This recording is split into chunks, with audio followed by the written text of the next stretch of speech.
That's right, my friends. You heard it. This is Rob Rosa. Hopefully, your favorite real estate broker. And now you, my friends, are going to be in the know. Who doesn't want to be in the know? I know you want to be in the know. And so today is Wednesday. We're starting off the new year. It's 2024. We have so many ideas, so many things on our minds, so many things that we want to get done. We have all these resolutions. We have things that are on our mind, and we're like, oh man, you know what? We can't eat any more candy. Oh, forget about that. I have to eat healthy things like sesame seeds. Forget about that. Who wants to do that? What is fun about that? But there are still some fun things in life. And hey, Kevin, thanks for joining us. As you join us, if you come up with real estate questions that you have, all you need to do is ask. We're going to go through them with you because this is Wisdom Wednesday, and this is the opportunity for you to be in the know. Now, I, of course, have all kinds of great things that I can review with you. And one of those things I want to review with you are our monthly numbers, December 2023.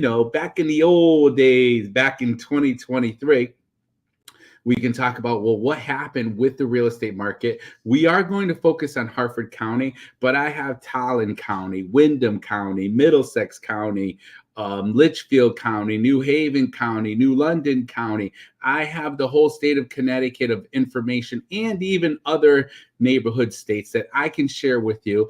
But because I am here, because I feel like you might be living in the area. I know on some of these places I'm in the World Wide Web here, so might get comments from all over the place, but we're going to focus on Connecticut for now here today. But if you have questions, things that you want to know that you're not getting, all you need to do is ask. All you need to do is reach out. And like I said, let's stick. Well, what is on our mind for those 2024 resolutions? If you made a commitment to do something or not do something, stick with it. Give it 21 days, right? Because if you don't, what you're basically doing is telling yourself that you can't deal with it, right? You can't handle that pain. And I know you can. Tom, Daniel, Papa Bear, I know you can handle it. Whether it's sacrificing something or doing more of something, you made up your mind to do it, so let's stick with it. We'll talk about more about that stuff after. But in the meantime, let's pull up a report here that I think that you are going to find very, very useful, right? And as we do that, let me just kind of get my things going here, get set up for you so that you can see what it is that we're going to go over, right? And so this is a report. For some of you, it might be a little bit simpler to see. For those of you, maybe not so much. But this is the monthly market report here in Harford County. And what we're mainly going to focus on are these single family homes. Okay, so we're going to focus on these single family homes and talk a little bit about, well, what is it on your mind? Hey, Tina, Judy, thank you so much for joining us. And how you might be able to benefit from understanding, right? So from understanding the data. So Harford County here in Connecticut, December 2023. Here is the real estate snapshot. Okay, so first of all, we're going to talk about the wonderful world of number of sales. Now, some of you might look at this and be like, I told my friends, I told my nephew, my niece, my brother, my sister, my son, my daughter, oh, they're not selling houses as fast as they were, and the number of houses being sold is less, and all that kind of good stuff. Well, I can tell you you're not wrong, but what are the reasons?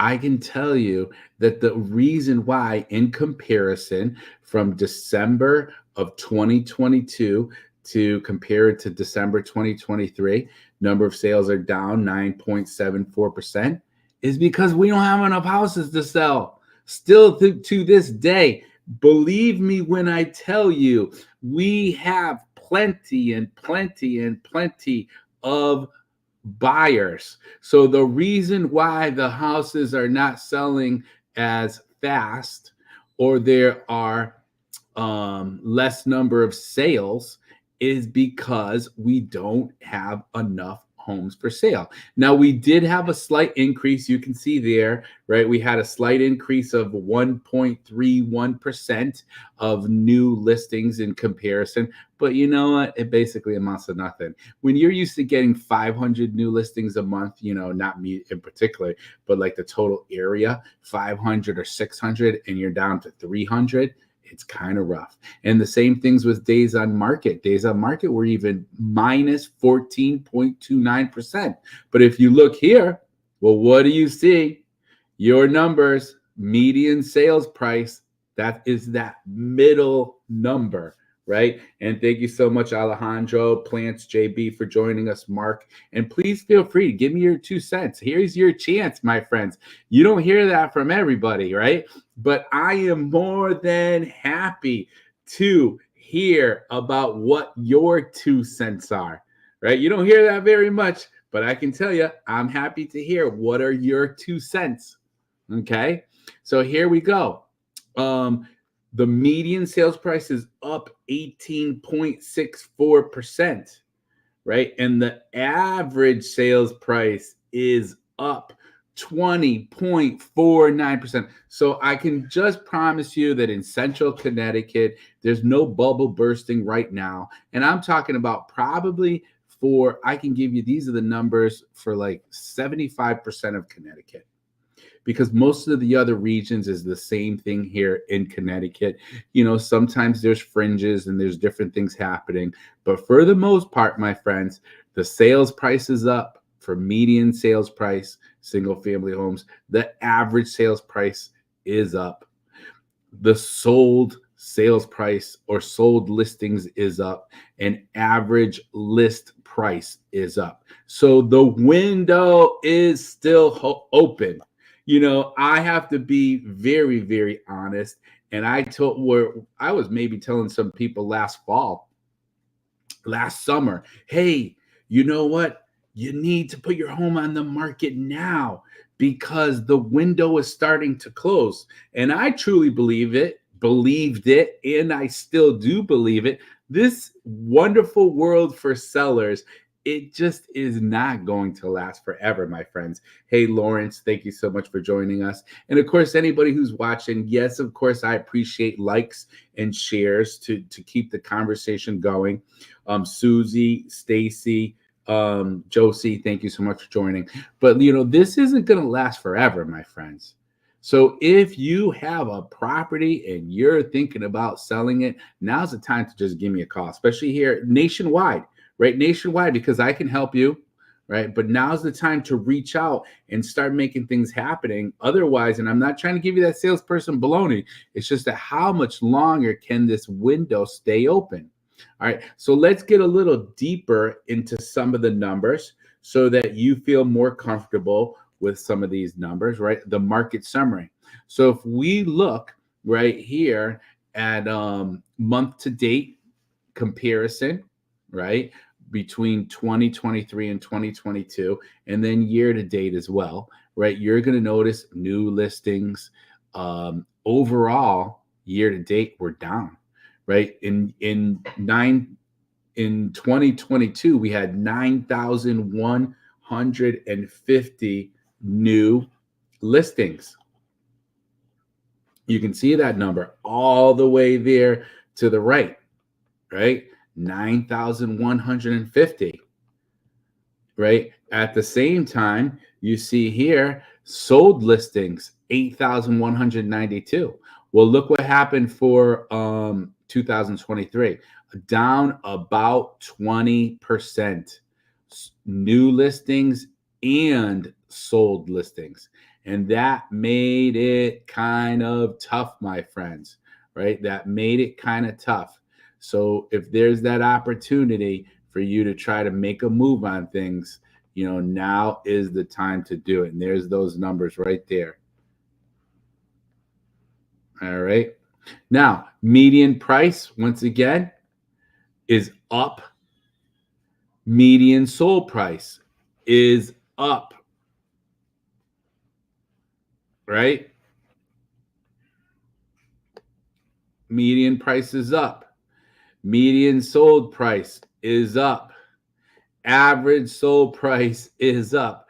So when we're talking money, right? When we're talking money, my friends, well, guess what? Now it's showing you the window is still open to make your money. So if you have any doubts, if you're thinking about things, try not to wait too much longer. That's pretty much all I can say. Here's kind of a chart, right, showing number of new listings for sale during the month. And you can see here's kind of the height, right, of 2021, the height of 2022, the height of 2023. And what's the trend? Going down, right?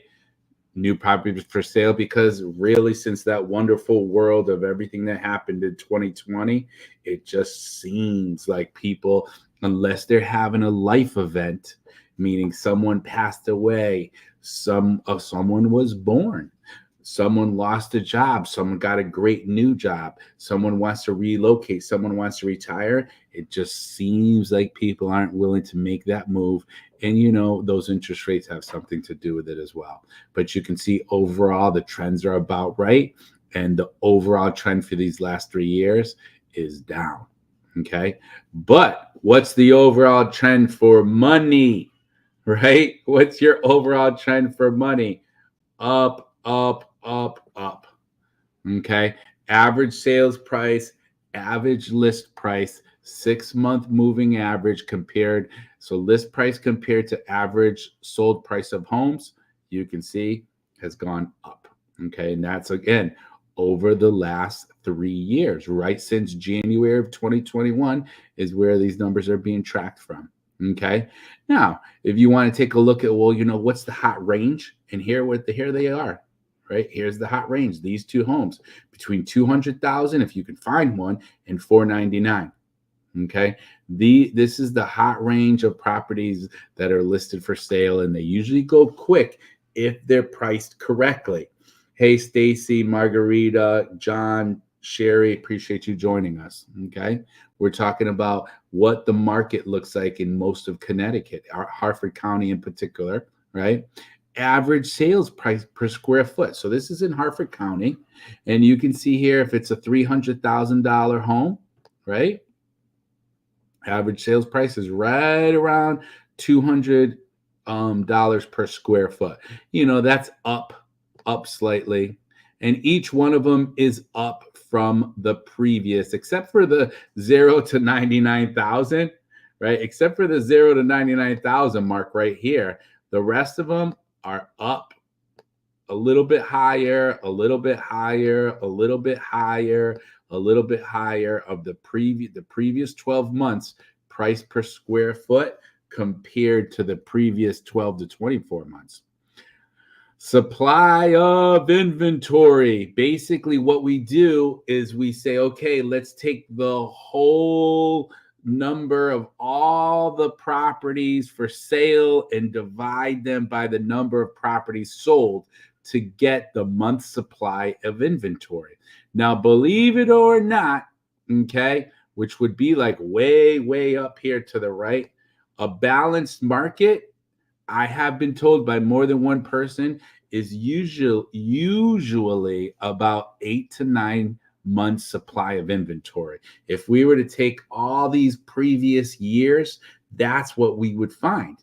But we have been running over the past 3 years, we've been running less than 2 months supply of inventory. So that's kind of huge for us, right? We've had all kinds of things happen. And you can also see, well, what are the gray line here is the units listed, and then the dotted black line right here are the units sold. So, I mean, for the most part, you can see, of course, right here, units listed was a little bit higher in February, right? And then lower in February of last year. But from there, it started, this past summer is almost evening out.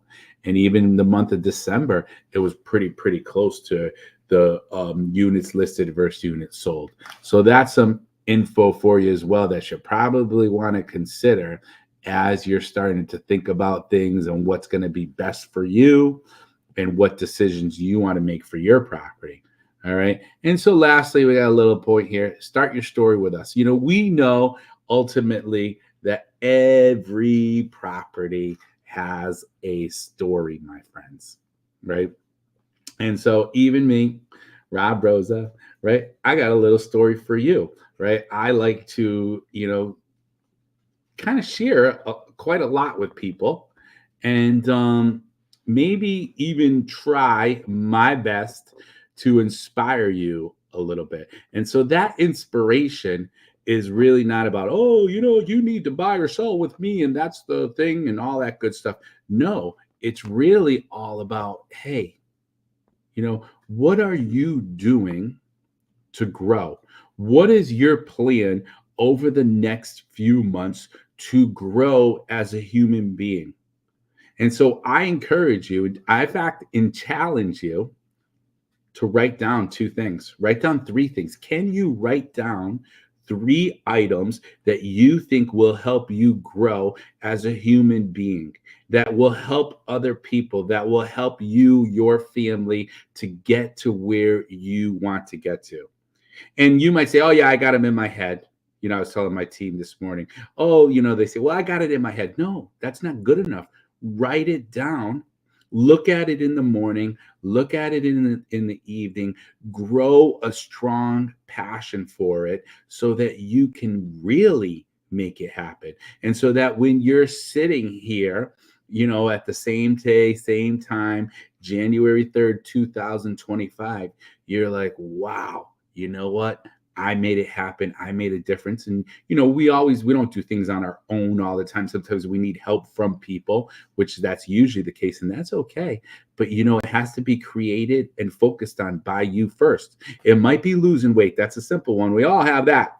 I want my face to be a little bit skinnier, right? We have that. I want more money in my pocket, right? I want to be able to sit. I need to sit. I want to be able to have to sit like this because my wallet's so thick that it's going to hurt my back if I sit on that thick wallet, right? We want a shinier car. We want a bigger home. Well, really, when it comes down to it, only you can make that happen.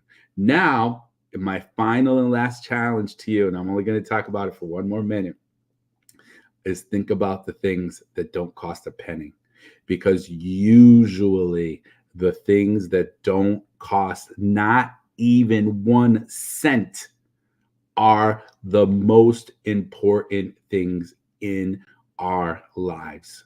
That's right. Think about your children, your spouse, your parents, your relationships, love. Think about all those things, kindness, helping someone, right? Helping someone who's down, being joyous, being happy, how about this one? Being healthy. You can't pay for your health. One of the richest people in the world, they die because of health issues. They die early because of health issues. You can take care of yourself, right? And so that's what you need to do. But if you think you can buy things that are the most important, you probably can't. So I would ask you, think about those things and what is it that you can do, right, to make that important to you, to make an improvement, to show that you're a better human being. So that's all I got for you today. I'm not getting on the preaching mode, but I will tell you, God bless you. I definitely wish you the best, and I'm hoping I'm going to see you again this week. And this is Rob Rosa. Hopefully your favorite real estate broker. Signing out, my friends. And I wish you a very, very happy beginning to a new year. And we will talk to you soon. Bye.